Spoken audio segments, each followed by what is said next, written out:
While Vrindavaneshwari, Srimati Radharani, her favorite instrument is a lute called Kachapi Veena. Kachapi Veena. But still at the same time, I was reading, Radharani also likes to play a flute. And according to her gopis, she actually plays a flute better than Krishna. I was reading, Rupa Goswami says that the sound of Radharani's lute is so beautiful that it blocks the holes of Krishna's flute, making it go silent. Wow. And the music of Radha's lute not only silences Krishna's flute, but also charms its player, Krishna, who is otherwise known to be unconquerable. So Srimati Radharani and Krishna actually, they often play duets in performances. She plays the lute, Krishna plays the flute, and it's described, this nourishes their mutual love by playing these instruments together, like a little concert. Now the Brajavasis, especially the gopis in the rasa dance, they, during the rasa dance, they also play a rich variety of musical instruments. But Srimati Radharani, even though she's the best musician, during the rasa dance, she doesn't play instruments, because the gopis play instruments during the rasa leela. It's just one of the details. She doesn't play. She just prefers to dance.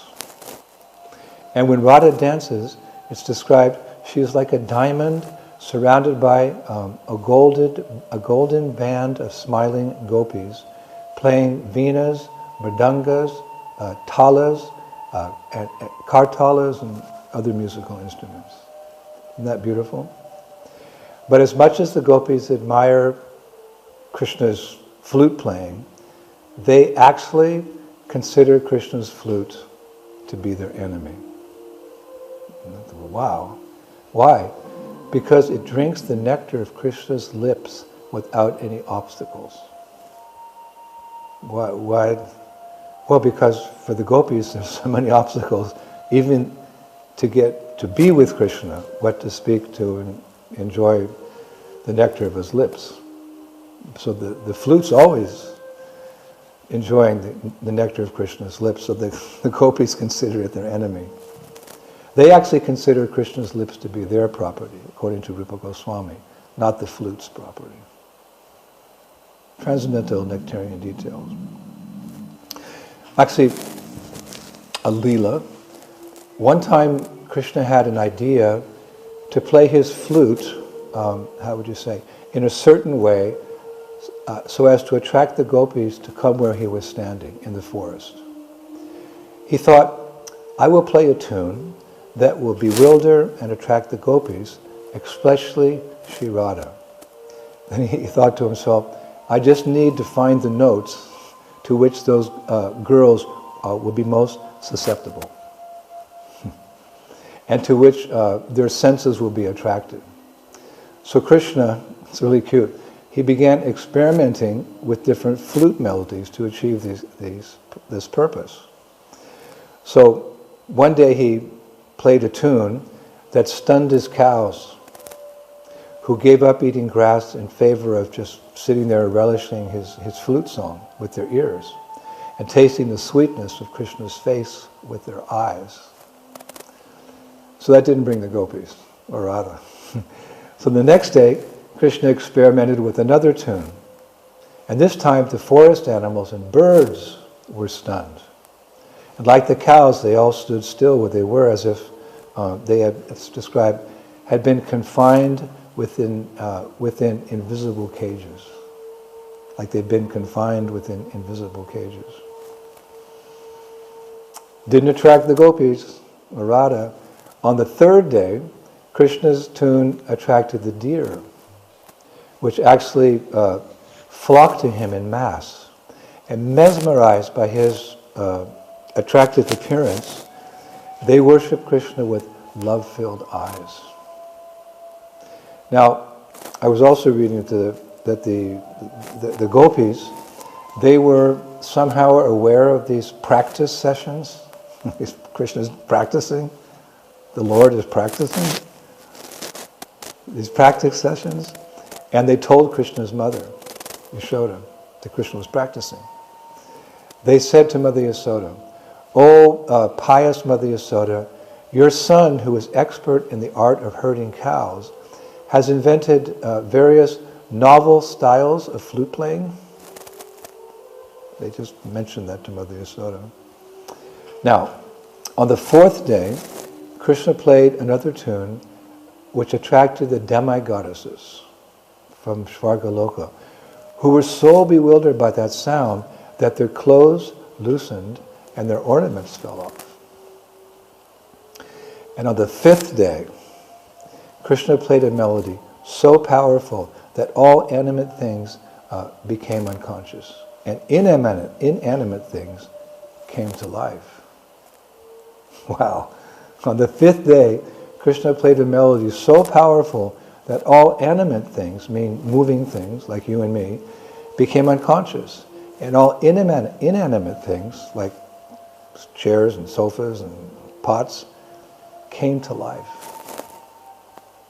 So the acharyas say that despite all of this, Krishna's mystic potency playing his flute, the gopis remained unaffected. Still, they remained unaffected. However, the acharyas write, but the river Jamuna was deeply moved. The river Jamuna was deeply moved. Actually, I was reading when the Jamuna River heard this particular flute song on day 5, I think it must have been, she stopped flowing and became completely bewildered. Her waves swelled and her waters trembled. Then, changing course, she flowed towards Krishna and offered lotus flowers at his feet. Pretty powerful flute song. But unfortunately, that melody, like all the others, it didn't attract the gopis. So Krishna just kept trying new melodies, day after day after day, that mesmerized, I was reading, the clouds overhead and Vrindavan's mountains, even Govardhan Hill. So finally, Krishna found the proper melody, and just in time, because feeling separation from Krishna, the gopis were becoming frantic, to the point that their in-laws thought that their sons had married mad women. You know, Krishna's trying to come up with a tune, but the gopis are waiting because they always want to be with Krishna. So they're waiting. What is this melody that's going to just drag us to his lotus feet? So finally, he found the proper tune, just in time. Because feeling separation from Krishna, they were becoming frantic to the point that their in-laws were thinking their sons had married mad women, mad with ecstasy. And we could understand, it's described, the most disturbed of all the gopis was Sri Radha, who at one point was thinking, well, how can I become a bamboo flute? She thought, Krishna's flute is fortunate because as a male, he doesn't have to be shy like us gopis. Thus it rests in Krishna's hands and transforms the nectar of Krishna's lips into beautiful music that causes the rivers to swell and the bamboo along the river's banks to shed tears in the form of nectarian honey. It appears bamboo can produce honey. Then she said, Vrindavaneshwari, Srimati Radharani, she said, I pray for the body of a flute. I pray for the body of a bamboo flute, she said. I reject this body of a supposedly respectable woman. No other type of body can relish what the flute does, as Krishna plays it with eagerness and affection. And she continued, the day I become a flute, my consciousness will surely ebb. No doubt I will forget my identity, but Krishna will remember me as a gopi who became a piece of wood from suffering and separation from him. No doubt I will forget my identity, but Krishna will remember me as the gopi who became a piece of wood from suffering and separation from him. Hare Krishna. Vrindavaneshwari Srimati Radharani ki. So eventually, Sri Radha and the gopis' intense desire to be with Krishna was fulfilled when they had a rasa dance. For when Krishna later played his flute at Vamsivat to call them for the rasa dance, they all came running and eventually danced with the Lord for an entire night of Brahma. Hare Krishna.